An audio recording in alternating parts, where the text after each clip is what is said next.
हर हर महादेव। ओम नमः शिवाय। आप सभी को महाशिवरात्रि व्रत की हार्दिक शुभकामनाएं। भगवान भोले शंकर और माता पार्वती की कृपा आप पर और आपके पूरे परिवार पर हमेशा बनी रहे। हर साल फाल्गुन माह के कृष्ण पक्ष की चतुर्दशी तिथि पर महाशिवरात्रि का व्रत रखा जाता है। इस बार महाशिवरात्रि का व्रत 15 फरवरी 2026 को है। यह पर्व देवों के देव महादेव और जगत की देवी माँ पार्वती को समर्पित होता है। इस शुभ अवसर पर भक्ति भाव से भगवान शिव और माता पार्वती की विधि विधान से पूजा अर्चना की जाती है। उनके निमित्त व्रत रखा जाता है और साथ ही महाशिवरात्रि व्रत की पावन कथा का श्रवण किया जाता है। इस दिन जो भी भक्त सच्चे मन से भगवान शंकर और माता पार्वती की पूजा अर्चना करते हैं, भोले बाबा उनकी सभी मनोकामनाएं अवश्य ही पूर्ण करते हैं। आइए हम सब भी सच्चे दिल से भगवान भोले शंकर का ध्यान करते हुए महाशिवरात्रि व्रत कथा का श्रवण करते हैं। कथा का श्रवण करने से पहले हम सब भगवान शिव शंकर की स्तुति करते हैं। प्रेम से बोलिए शंकर भगवान की जय।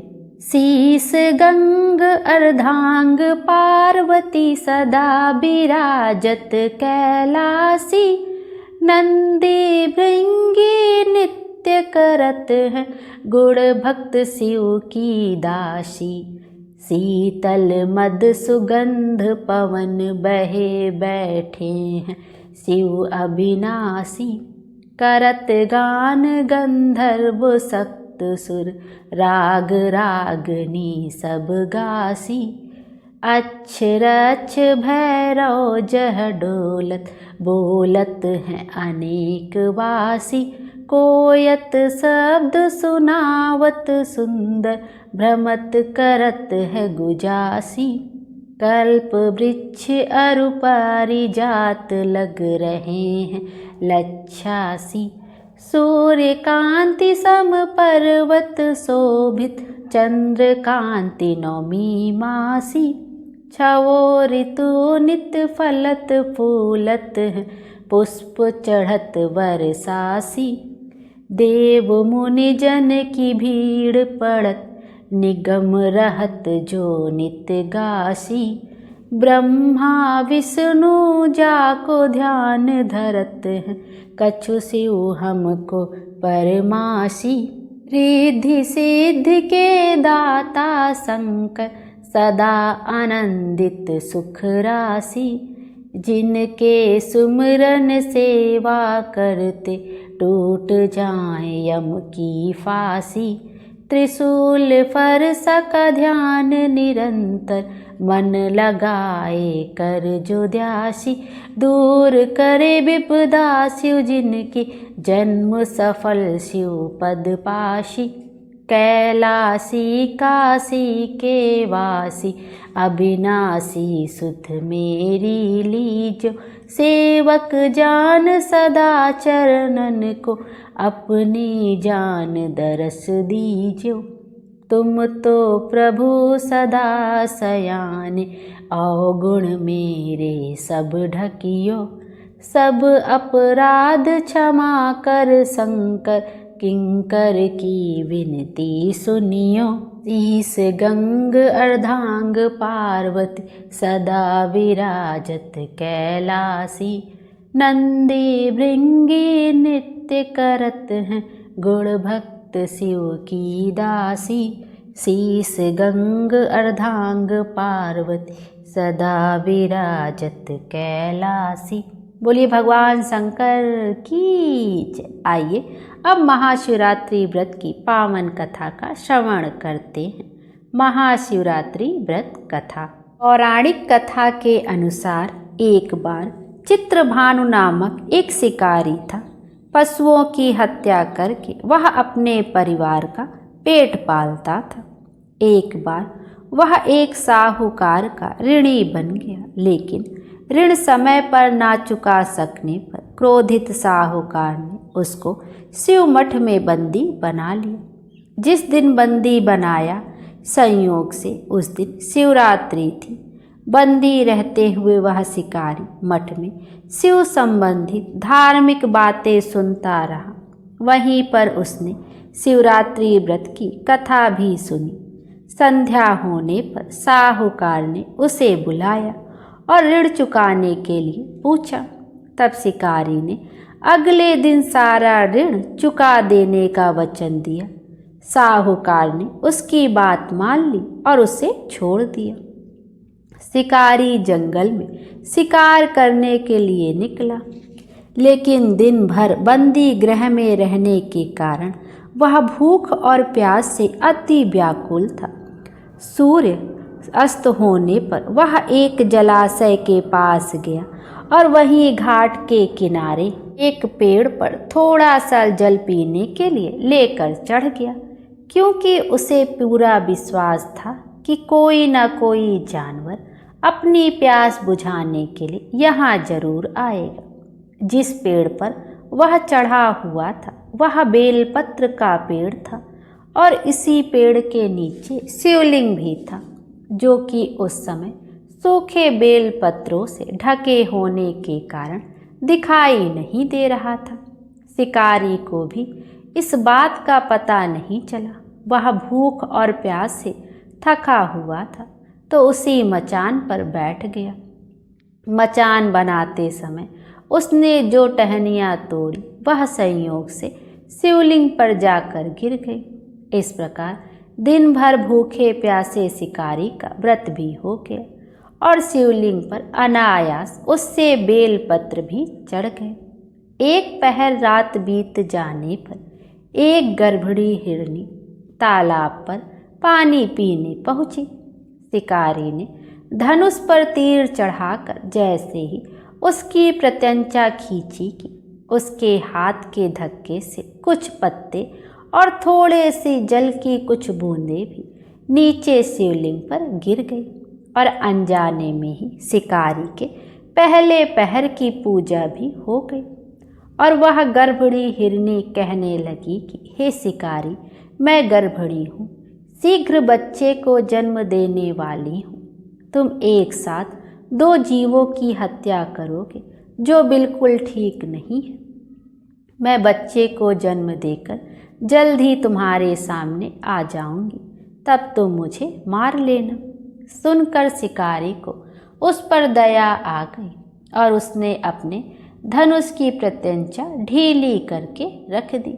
देखते ही देखते वह हिरनी जंगली झाड़ियों में गायब हो गई। कुछ ही देर बाद एक और हिरनी उधर से आ निकली। शिकारी की प्रसन्नता का ठिकाना नहीं रहा। पास आने पर उसने फिर से धनुष पर अपना बाण चढ़ाया। कुछ बेलपत्र फिर से नीचे शिवलिंग पर जा गिरे और भूलवश इस प्रकार शिकारी की दूसरे प्रहर की पूजा भी संपन्न हो गई। तब उसे देखकर हिरनी विनम्रता पूर्वक निवेदन करने लगी, हे शिकारी महाराज, मैं तो थोड़ी देर पहले ऋतुकाल से निवृत्त हुई हूँ और कामा आतुर विरहिणी हूँ। अपने प्रेमी की खोज में भटक रही हूँ। मैं अपने पति से मिलकर जल्द ही तुम्हारे पास आ जाऊंगी। कृपया तुम मेरा विश्वास करो, तब तुम मुझे मार लेना। सुनकर शिकारी को उस पर भी दया आ गई और उससे जल्दी आना कहकर उसे जाने दिया। 2 बार शिकार खोकर अब वह शिकारी चिंता में पड़ गया। रात का आखिरी पहर बीत रहा था। तभी एक दूसरी हिरनी अपने बच्चों के साथ उधर से निकली। जैसे ही वह अपने बच्चों के साथ घाट पर पानी पीने के लिए आई कि शिकारी ने फिर से अपनी धनुष पर तीर चढ़ा दिया। अब वह तीर चढ़ाकर छोड़ने ही वाला था कि फिर से अनायास कुछ पत्ते और जल की कुछ बूंदें शिवलिंग पर गिर गई। उधर शिकारी को धनुष की प्रत्यंचा खींचा हुआ देखकर वह हिरनी बोल उठी कि हे शिकारी महाराज, हमें मत मारो। मैं इन बच्चों को इनके पिता के हवाले करके लौट आऊंगी। मेरा विश्वास करो। और इस समय मुझे मत मारो, नहीं तो मेरे यह बच्चे अनाथ हो जाएंगे। शिकारी हंसने लगा और कहने लगा, सामने आए शिकार को छोड़ दो, मैं ऐसा मूर्ख नहीं हूँ। इससे पहले भी मैं 2 बार अपना शिकार खो चुका हूँ। मेरे बच्चे भी तो भूख प्यास से तड़प रहे होंगे। उसके उत्तर में हिरनी कहने लगी कि जैसे तुम्हें अपने बच्चों की ममता सता रही है, ठीक वैसे ही मुझे भी इन बच्चों की फिक्र है। इसलिए इन बच्चों के नाम पर ही मैं थोड़ी सी देर के लिए तुमसे अपना जीवन दान मांग रही हूँ। कृपया मेरा विश्वास करो, मैं इन्हें इनके पिता के पास छोड़कर जल्दी वापस आ जाऊंगी। हिरनी का दीन स्वर सुनकर शिकारी को उस पर भी दया आ गई और उससे भी जल्दी आना कहकर उसे भी छोड़ दिया। इधर शिकार के अभाव में बेल वृक्ष पर बैठा शिकारी बेल पत्र तोड़ तोड़ कर क्रोध में नीचे फेंकता जा रहा था। अनजाने में उससे तीसरे पहर की पूजा भी स्वतः ही संपन्न हो गई। अब सुबह होने को हुई तो एक हुष्ट पुष्ट हिरण उसी रास्ते पर आया। अब तो शिकारी ने सोच लिया कि इसका शिकार तो वह अवश्य करेगा, इसे किसी भी प्रकार वह जाने नहीं देगा। इधर शिकारी की तनी प्रत्यंचा देखकर वह हिरण समझ गया कि ये शिकारी मुझे जरूर मार डालेगा। फिर भी उसने विनती करते हुए कहा कि भाई, अगर तुमने मुझसे पहले आने वाले 3 हिरनियाँ और उनके साथ छोटे छोटे बच्चों को भी मार डाला है, तब तो तुम मुझे मारने में भी तनिक देर मत करो, ताकि मुझे उनके वियोग में एक क्षण भी दुख ना सहना पड़े, क्योंकि मैं उन हिरणियों का पति हूँ। और अगर तुमने उन्हें जीवन दान दिया है तो मुझे भी कुछ क्षण का जीवन देने की कृपा करो। मैं वचन देता हूँ कि उन सब से मिलकर मैं जल्द ही तुम्हारे सामने उपस्थित हो जाऊंगा। हिरण की बात सुनकर शिकारी ने सारी बातें उस हिरण को सुना दी। इधर जैसे ही शिकारी ने फिर से प्रत्यंचा खींची थी कि अनायास फिर से कुछ बेलपत्र और जल की कुछ बूंदें शिवलिंग पर गिर गई और अनजाने में ही चौथे पहर की पूजा भी उससे संपन्न हो गई। सारी बात जानकर हिरण कहने लगा, हे शिकारी महाराज, कृपया मेरा विश्वास करो। मेरी 3 पत्नियां जिस तरह से तुम्हें विश्वास दिलाकर गई हैं, वे मेरी मृत्यु के बाद अपने धर्म का पालन बिल्कुल भी नहीं कर पाएंगी। इसलिए जैसे तुमने उन्हें विश्वास पात्र मानकर छोड़ा है, वैसे ही मुझे भी जाने दो। मैं उन सब के साथ तुम्हारे सामने जल्द ही उपस्थित हो जाऊंगा। दिन भर उपवास, रात्रि जागरण और शिवलिंग पर बेलपत्र चढ़ने से उस क्रूर शिकारी का हिंसक हृदय निर्मल हो गया था। उसमें भगवत भक्ति का वास हो गया था। उसका कठोर हृदय अब कोमल भावों से भर गया था। उसके हाथ से धनुष और बाण छूट गया और उसने उस हिरण को भी जाने दिया। वह क्या देखता है कि थोड़ी ही देर बाद वह हिरण अपने पूरे परिवार सहित उस शिकारी के सामने उपस्थित था। इस तरह उपस्थित था ताकि वह उनका शिकार कर सके, किंतु जंगली पशुओं की ऐसी सत्यता, सात्विकता और आपसी सामूहिक भावना देखकर उस शिकारी को खुद से बड़ी ग्लानि हुई। उसकी आंखों से आंसू की झड़ी लग गई। उस हिरण परिवार को ना मारकर शिकारी ने अपने कठोर हृदय को जीव हिंसा से हटा लिया था, सदा के लिए कोमल और दयालु बना लिया था। उधर देवलोक से समस्त देवतागण भी इस घटना को देख रहे थे। उसके ऐसा करने पर भगवान शंकर ने प्रसन्न होकर तत्काल ही उसे अपने दिव्य स्वरूप का दर्शन करवाया और उसे सुख और समृद्धि का आशीर्वाद देकर गुह नामक नाम प्रदान किया। यह वही गुह थे जिनके साथ भगवान श्री राम ने मित्रता की थी। सभी प्रेम से मिलकर बोलिए, भगवान शंकर की जय, माता पार्वती की जय, हर हर महादेव। आइए अब भगवान शंकर की एक पावन सी कथा का श्रवण करते हैं। इस कथा में हम जानेंगे कि भगवान पापी लोगों को पाप करते देखकर भी मौन क्यों रहते हैं, उन्हें उसी वक्त सजा क्यों नहीं देते हैं। इस कथा के माध्यम से हम जानेंगे कि कैसे प्रभु अपने भक्तों पर असीम कृपा बरसाते हैं। बोलिए शंकर भगवान की जय। एक बार की बात है, देव ऋषि नारद नारायण का जाप करते हुए भगवान शिव के दर्शन करने की इच्छा से कैलाश पर्वत पर गए। देव ऋषि नारद को आया देखकर भगवान शिव बड़े प्रसन्न हुए और कहने लगे, हे देव ऋषि, आज अचानक किस कारण से कैलाश पर्वत पर आपका आगमन हुआ है? अवश्य कोई विशेष कार्य होगा जिसका भाग बनकर आप यहाँ पर आए हैं।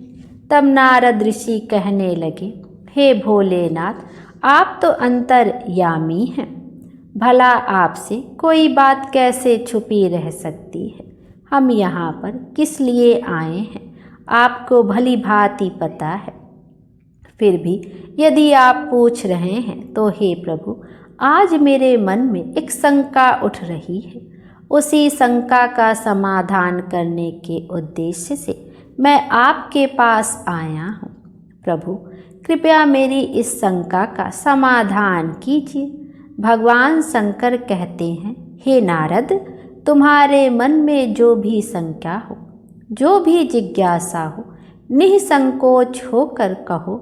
मुझे तुम्हारी इन शंकाओं का समाधान करके प्रसन्नता ही होगी, क्योंकि तुम्हारे सभी प्रश्न, तुम्हारी सभी जिज्ञासा लोकहित के लिए ही होती है।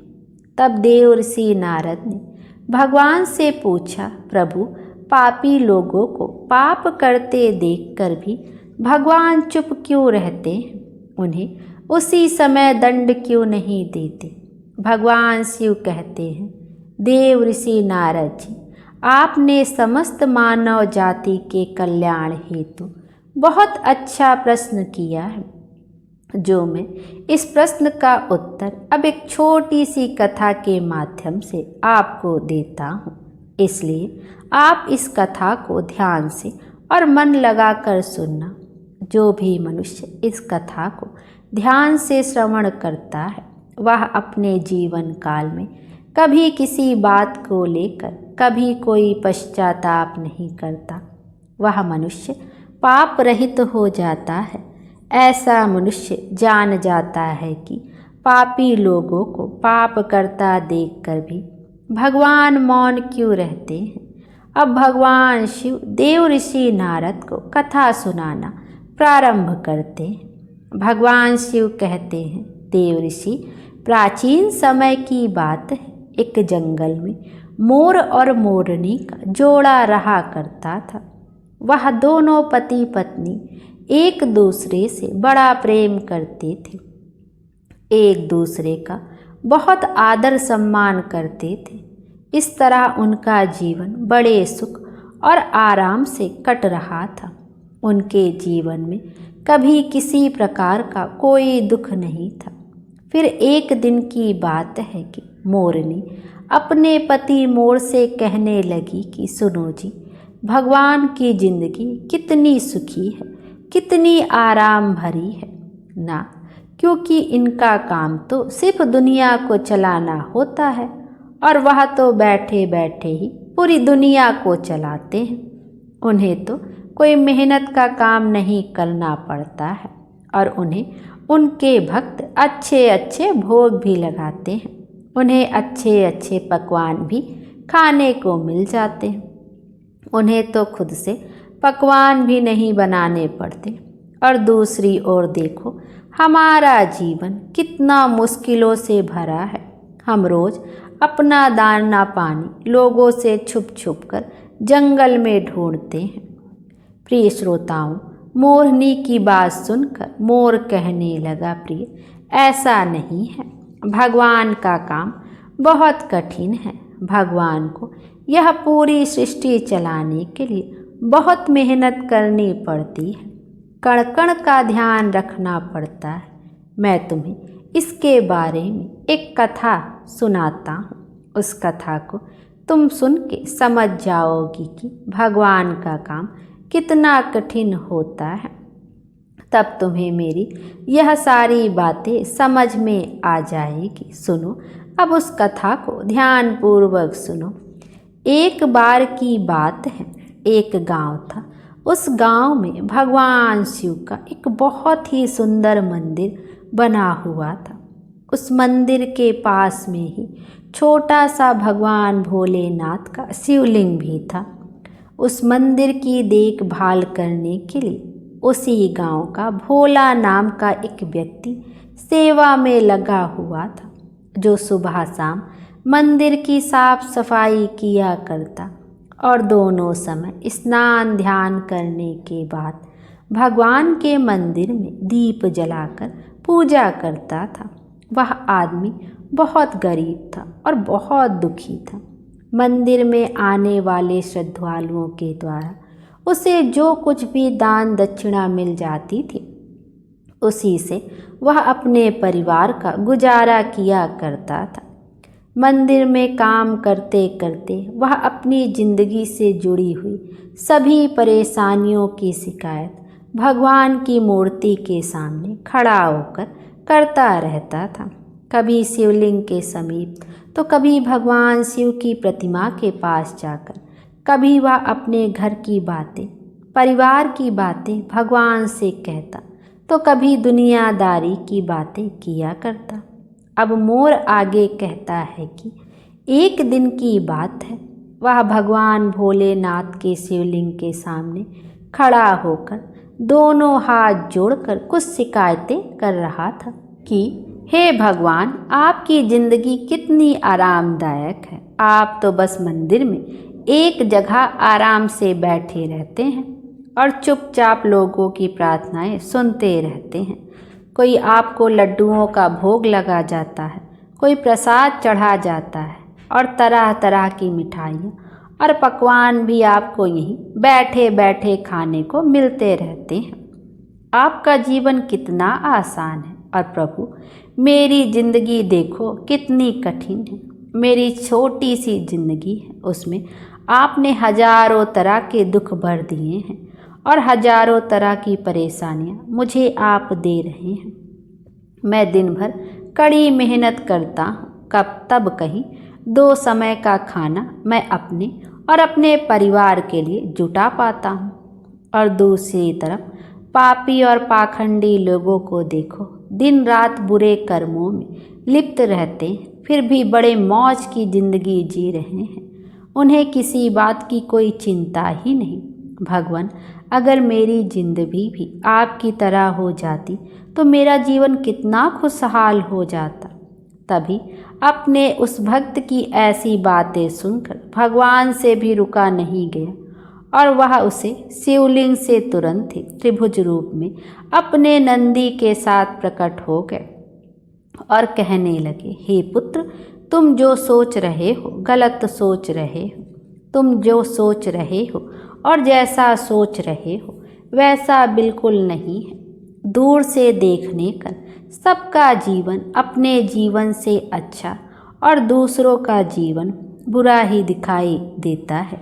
जब हमें उसकी वास्तविक जिंदगी का पता चलता है, तब समझ में आता है कि यह तो मुझसे भी गया गुजरा जीवन जी रहा है। तुम मेरी जिंदगी को बड़ा आसान समझ रहे हो ना। मेरा जीवन उतना आसान नहीं है जितना तुम समझ रहे हो। मुझे भी बहुत सारी बातें देखनी पड़ती हैं, बहुत सारी व्यवस्थाएं करनी पड़ती हैं। मुझे हर समय बहुत सारी चिंताएं सताती हैं कि अच्छे के साथ अच्छा कैसे हो, बुरे के साथ बुरा कैसे हो। यह सब सोचना पड़ता है। अगर कोई असहाय को रुलाता है, कोई पीड़ित को पीड़ित करता है, तो मुझे उसकी रक्षा करनी पड़ती है। मेरी जिम्मेदारी को जिस दिन तुम समझ जाओगे उस दिन तुम्हें मेरी मेहनत के बारे में भी पता चल जाएगा। फिर भगवान शिव उस व्यक्ति से कहने लगे, हे पुत्र, इतना आसान नहीं है भगवान बनना। जिस तरह एक पिता बनकर मनुष्य अपनी संतान के लिए अपने दायित्वों को निभाता है, उनके दुख सुख अच्छे बुरे हर बात का ध्यान रखता है, उसी तरह मुझे भी तुम सबका ख्याल रखना पड़ता है। इतनी सारी जिम्मेदारियों को एक साथ निभाना कोई आसान काम तो बिल्कुल नहीं है। अब भगवान शिव की बात सुनकर वह भक्त बोला, प्रभु आप तो बहुत ही भोले भाले हैं, आप यह कैसी बातें कर रहे हैं? आपका काम तो सचमुच में बड़ा ही आसान है। प्रभु, जिस तरह से आप पूरा दिन बैठे रहते हैं, आपकी तरह मैं भी किसी समय बैठा रहता हूँ तो किसी समय खड़ा रह सकता हूँ, इसमें भला कौन सी बड़ी बात है। भगवान शिव ने देखा कि यह मेरा भक्त ऐसे नहीं मानने वाला, तब कहने लगे, पुत्र मैं फिर कहता हूँ कि तुम यह काम बिल्कुल नहीं कर पाओगे जो मैं कर सकता हूँ। मेरे इस काम में बड़े धैर्य की आवश्यकता पड़ती है और मनुष्य में इतना धैर्य नहीं होता कि वह परिणाम घोषित होने तक रुक सके।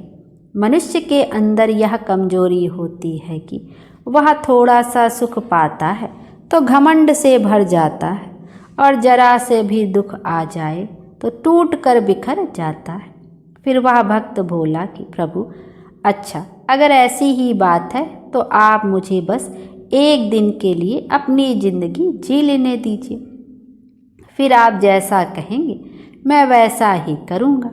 मोर आगे अपनी पत्नी से कहने लगा कि हे प्रिय, भगवान भोलेनाथ ने उस व्यक्ति को बहुत समझाया पर वह तो था बड़ा जिद्दी, उसने भगवान शिव की एक बात भी नहीं मानी।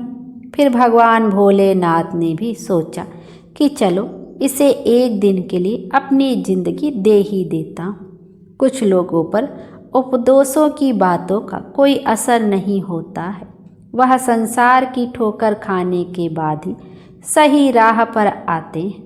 उस भक्त के साथ भी यही होना था।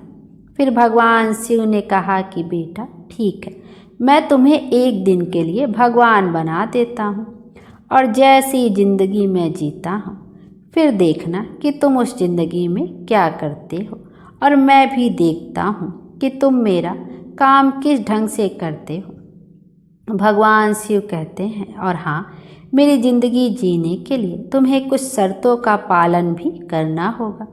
तब भक्त बोला, हे भगवान, हे भोलेनाथ, मैं तो आपकी सारी शर्तें मानने के लिए तैयार हूँ, बताइए आपकी क्या क्या शर्तें हैं।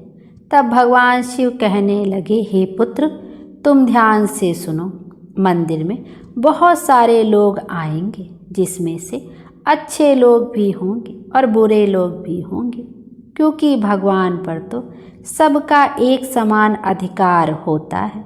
अगर किसी पिता का एक बेटा नालायक निकले तो क्या वह पिता उसे अपना बेटा नहीं मानेगा? इसी तरह अच्छे बुरे दोनों लोग मेरी संतान हैं, किंतु परिणाम में मैं उनके कर्म के अनुसार ही देता हूँ। अब भोलेनाथ आगे कहते हैं कि पुत्र, जब तुम भगवान बनकर मेरी जगह पर खड़े रहोगे तो तुम्हें अच्छा कहने वाले लोग भी आएंगे और बुरा कहने वाले लोग भी आएंगे। तब तुम्हें चुपचाप उनकी बातें सहन करनी होगी और धैर्य के साथ बिना क्रोध किए उनकी बातों को सुनना भी होगा और उनके अच्छे बुरे हर कर्म को भी बारीकी से देखना होगा। तुम्हें अपनी तरफ से कुछ भी अपने भक्त से नहीं कहना होगा, चाहे कुछ भी हो जाए। तब भोला ने कहा, ठीक है प्रभु, मुझे आपकी यह सारी शर्तें स्वीकार हैं। अब तो भगवान भोलेनाथ ने उस भक्त से एक दिन के लिए अपनी जिंदगी बदल दी। फिर एक दिन के लिए उसे भगवान ने शिवलिंग में विराजमान कर लिया और स्वयं सेवक बनकर मंदिर की सेवा करने लगे। फिर जब कुछ समय बीता तो क्या हुआ कि उसी नगर का एक धनी सेठ उस मंदिर में माथा टेकने के लिए आया और भगवान के आगे हाथ जोड़कर प्रार्थना करने लगा कि हे भगवान, मैंने अरबों रुपए लगाकर एक बहुत बड़े कारखाने का निर्माण कराया है। मुझे आप ऐसा आशीर्वाद दीजिए कि मेरा कारखाना बहुत तेज़ी से चलने लगे और मैं उससे बहुत सारा धन कमा सकूं।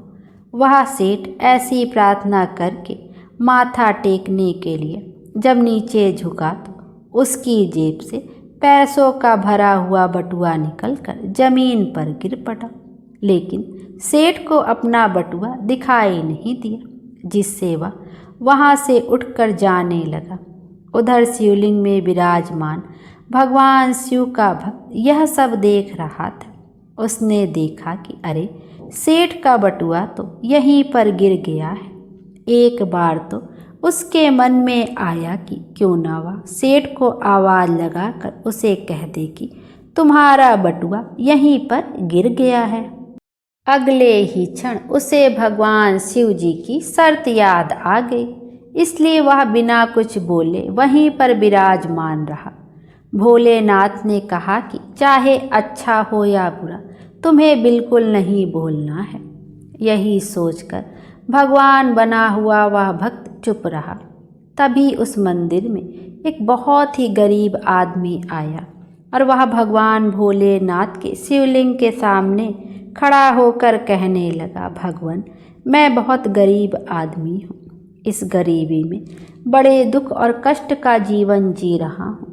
अब तो परिवार का पेट पालना भी मुश्किल हो रहा है।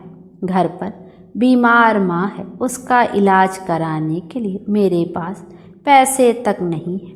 मैं कहाँ से व्यवस्था करूं प्रभु, कुछ समझ नहीं आ रहा है।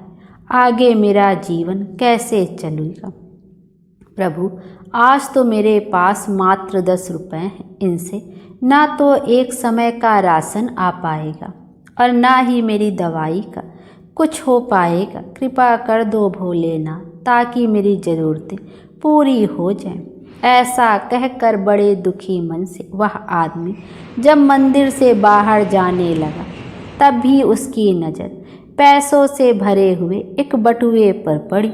उसने वह बटुआ तुरंत उठा लिया और उसमें बहुत सारे पैसे देखकर वह मन ही मन खुश होने लगा और भगवान को धन्यवाद देने लगा कि हे भोलेनाथ, आप तो वास्तव में बड़े महान हो।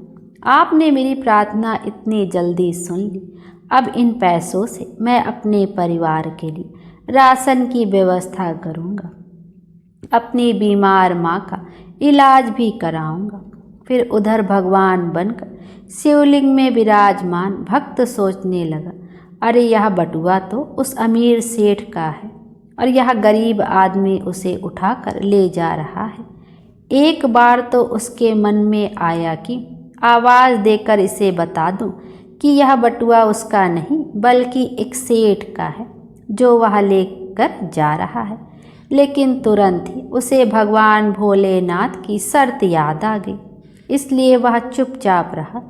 अब गरीब आदमी के जाने के बाद मंदिर में एक व्यक्ति आया और वह तीसरा व्यक्ति एक सैनिक था जो अगले ही दिन अपने राजा के साथ युद्ध करने के लिए जा रहा था। वह मंदिर में भगवान से प्रार्थना करने आया था कि हे भोलेनाथ, उसकी यात्रा सुरक्षित रहे और वह युद्ध के बाद साकुशल अपने घर अपने परिवारजनों के बीच लौट जाए।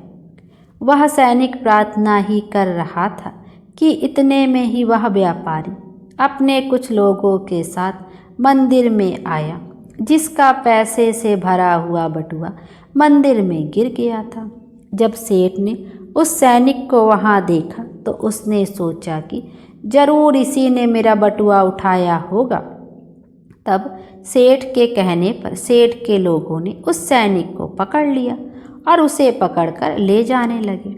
यह बात भगवान शंकर बने हुए उस भक्त को बिल्कुल भी सही नहीं लगी, क्योंकि वह सैनिक तो बिल्कुल निर्दोष था। बटुआ तो वह गरीब आदमी लेकर चला गया था। तब भगवान बने हुए भक्त को अपने सामने होता हुआ यह अन्याय का काम बिल्कुल पसंद नहीं आया और वह कहने लगा, हे सेठ, तेरा बटुआ इसने नहीं चुराया है। तेरा बटुआ तो इसने पहले मंदिर में एक गरीब आदमी आया था, उसने उठाया है। अब सेठ और उसके आदमी भला भगवान की बात क्यों ना मानते। उन्होंने तुरंत सैनिक को छोड़ दिया और गरीब आदमी को पकड़ लाए, उससे सेठ का बटुआ भी छीन लिया। तब वह बेचारा बड़ा निराश हुआ। उधर जब एक दिन का समय पूरा हुआ तब भगवान भोलेनाथ मंदिर में आए। उधर भगवान बने हुए उस भक्त ने पूरे दिन का घटनाक्रम भगवान भोलेनाथ को सुनाया और बड़े गर्व से कहा, प्रभु, आज मैंने एक सैनिक के साथ हो रहे अन्याय को रोक लिया और आपने देखा कि एक दिन भगवान बनकर मैंने कितना महत्वपूर्ण काम किया है। तब भगवान शिव अपने भक्त की बात सुनकर कहने लगे, हे पुत्र, तुमने यह न्याय नहीं अन्याय किया है। तुमने उस गरीब आदमी को पकड़वाकर उसके परिवार के मुख से भोजन का निवाला छीना है, उसकी बीमार माँ का इलाज होने से रोका है। तुमने बहुत बड़ा न्याय किया है क्या? वह सेठ बड़ा अधर्मी था, उसने पाप करके करोड़ों रुपए की यह दौलत जोड़ी है। गरीबों का पेट काट कर उनके साथ धोखा करके उसने उन पैसों को इकट्ठा किया है। अगर उसका बटुआ छूट गया था तो क्या हुआ, कम से कम किसी गरीब का तो उन रुपयों से कुछ भला हो जाता और उस सेठ के कुछ पाप भी कम हो जाते। तुमने उस सैनिक को बचाकर भी बहुत बड़ा अन्याय किया है। तुम्हें लगता है कि तुमने न्याय किया है। वह सैनिक अपने राजा के साथ युद्ध में जाकर एक कमज़ोर देश का राज्य हड़पने वाला था। जानते हो उस युद्ध में कितने निर्दोष सैनिक मारे जाएंगे। तुमने उसे बचाकर बहुत बड़ा अन्याय किया है।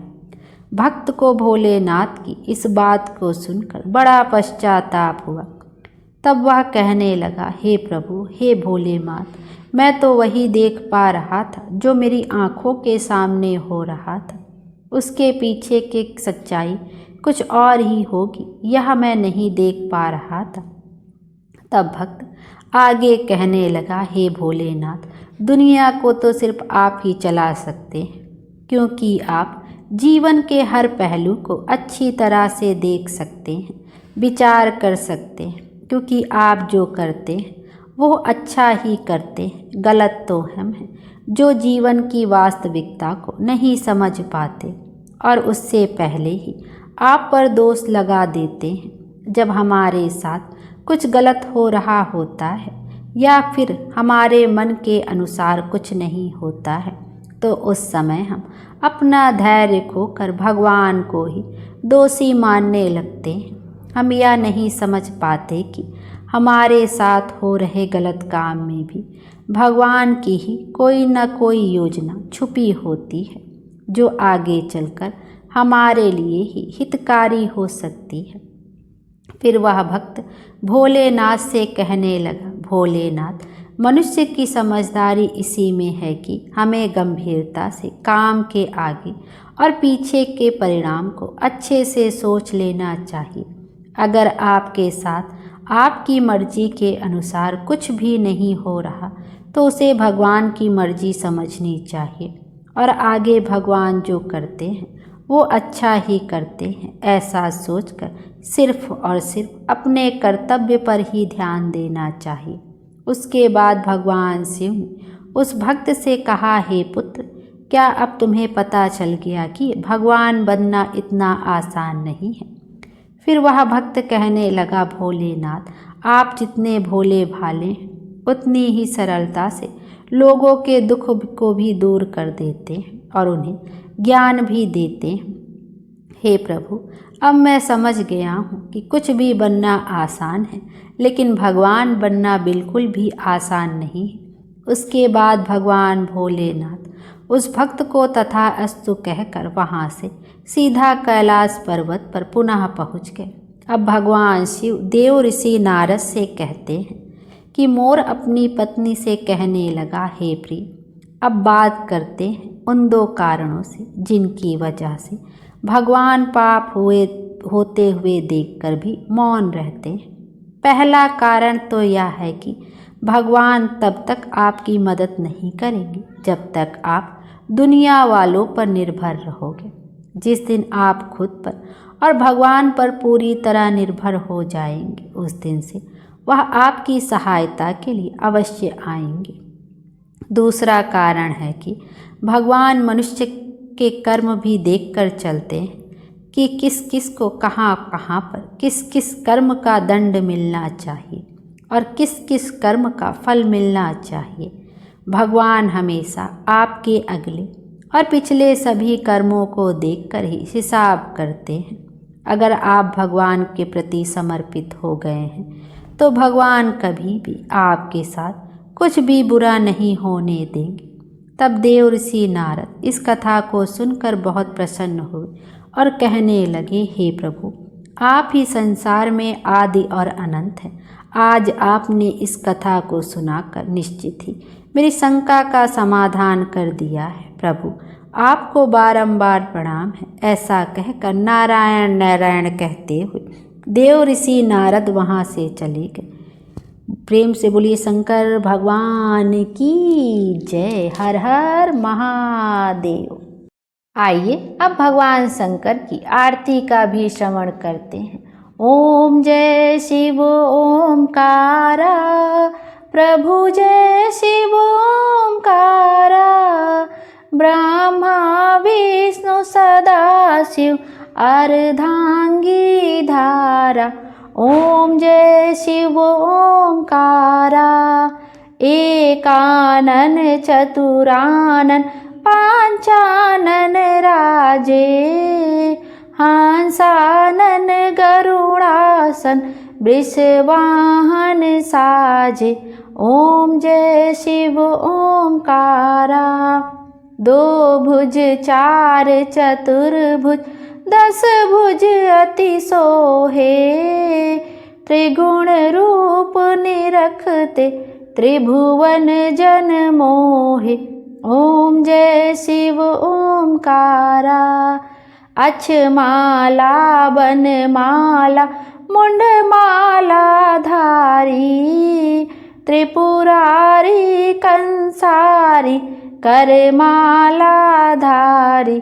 ओम जय शिव ओमकारा, श्वेतांबर पीतांबर बाघांबर अंगे, सनकादिक ब्रह्मादिक भूतादिक संगे।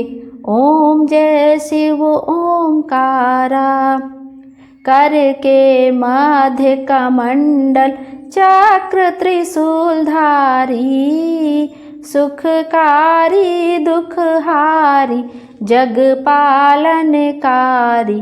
ओम जय शिव ओमकारा, ब्रह्मा विष्णु सदाशिव जानत अभिवेका, प्रणवाक्षर में शोभित ये तीनों एका। ओम जय शिव ओमकारा, लक्ष्मी वर सावित्री पार्वती संगे, अर्धांगी गायत्री सिर सोहे गंगे। ओम जय शिव ओमकारा, पर्वत सोहे पार्वती शंकर कैलासा, भांग धतूर का भोजन भस्मी में वासा।